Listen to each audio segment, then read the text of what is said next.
নমস্কার, আপনারা দেখছেন টাইমস বাংলা। আপনারা নিশ্চয়ই জানেন যে আজকে বিজেপি রেজাল্ট ছিল। আজকে সেই প্রসঙ্গ নিয়ে আজকে কিছু আলোচনা আমরা করব। আমার সাথে ইতিমধ্যে রয়েছেন বিজেপি কার্যকর্তা শ্রী বসন্ত সেতিয়া। তো নমস্কার স্যার। তো আজকে যে ইলেকশন যে জিতেছে, বিজেপি ইলেকশন যে জিতেছে, অর্থাৎ এনডিএ ন্যাশনাল ডেমোক্রেটিক অ্যালায়েন্স যে প্রচুর মার্জিন নিয়ে জিতেছে, তো এটার বিষয়ে আপনার প্রক্রিয়াটা কি?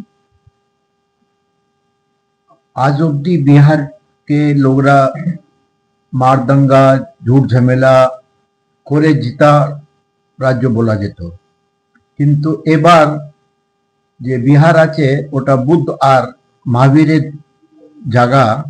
ওখানে ওরা পরিচয় দিয়েছে কি আজকে যত বুথ আছে এক জায়গা কোনো ঝুট ঝামেলা হয়নি, খুব শান্তিভাবে ইলেকশন হয়েছে।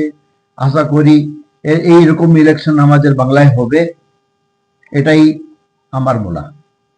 আচ্ছা, তো আমরা দেখেছি যে বুথ ফেরত সমীক্ষায় যে এনডিএও এগিয়েছিল, অর্থাৎ মানে বিজেপি বা এনডিএ এগিয়েছিল, এবং ভোটের ওপর সেই এগিয়ে থাকার যে ভোটের যে ফ্যাক্টরটা, সেই ফ্যাক্টরটা বিষয়ে আপনি কি বলবেন? আপনার কি মনে হয়? দেখুন, এক্সিট পোল পাবলিককে দিয়ে করা হয়, যা পাবলিকের ইচ্ছা ছিল সেটাই পরিণতি হয়েছে।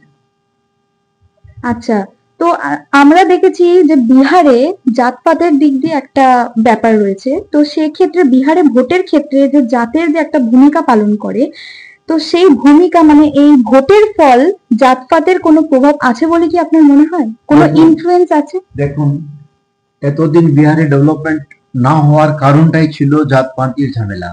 যে জাতের লোক দাঁড়াবে ওকে ভোট দেব, ওর শিক্ষা দীক্ষা দিকে কোনো দিকেই খেয়াল ছিল না। এবার কিন্তু যেহেতু বিহারি সব থেকে শিক্ষিত লোক বলা যায়, যত আইপিএস আইএস আমরা দেখি ম্যাক্সিমাম ওই ধরতি থেকে আসে। তো এবার লোকরা ডেভেলপমেন্টকে বিকাশকে দেখে কাজ কিরকম করা যায় সেই ভেবেই ভোট দিয়েছে। আচ্ছা, তো আমরা অবশ্যই জানি যে বাংলাতে যে ইলেকশনটা মানে কয়েক মাস পরেই আসবে, তো সেক্ষেত্রে এনডিএ তে যে খুব ভালো একটা ফল প্রভাব করেছে, বিহারে যে এনডিএ ইলেকশন ছিল সেটি খুব ভালো ফল প্রভাব করেছে, তো এটার কোনো ফল প্রভাব কি বাংলায় আসতে পারে? এতে বলতে পারেন বিজেপি বাংলায় আবার সরকার বানাবার জন্য বিগুল বাজিয়ে দিয়েছে। এটা নিয়ে খুব আমরা পজিটিভ, আর পার্টির ভিতরে একটা নতুন সাহস হয়েছে, তাকে নিয়ে আগামী ইলেকশনে লোকরা বুঝতে পারবে। আচ্ছা, তো এক্ষেত্রে যারা যেমন মানে যারা পলিটিক্যাল অ্যাডভাইজার যারা আছেন, হ্যাঁ, যেমন ধরুন যে প্রশান্ত কিশোরী যিনি আছেন পলিটিক্যাল অ্যাডভাইজার, তিনি বিভিন্ন রাজনৈতিক দলেরও মানে পলিটিক্যাল অ্যাডভাইজার তিনি করেছেন আছে।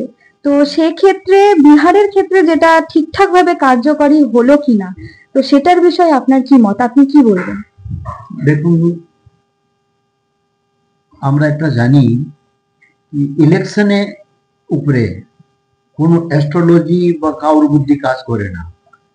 জনতা জনার্দন মালিক হয়, জনতা যাকে পছন্দ করে ওকেই ভোট দেয়, ওখানে কাউর বুদ্ধি চলে না। ঠিক আছে, অসংখ্য ধন্যবাদ আপনাকে। আমরা শুনে নিলাম শ্রী বসন্ত সেতিয়ার মুখ থেকেই এই প্রসঙ্গ নিয়ে।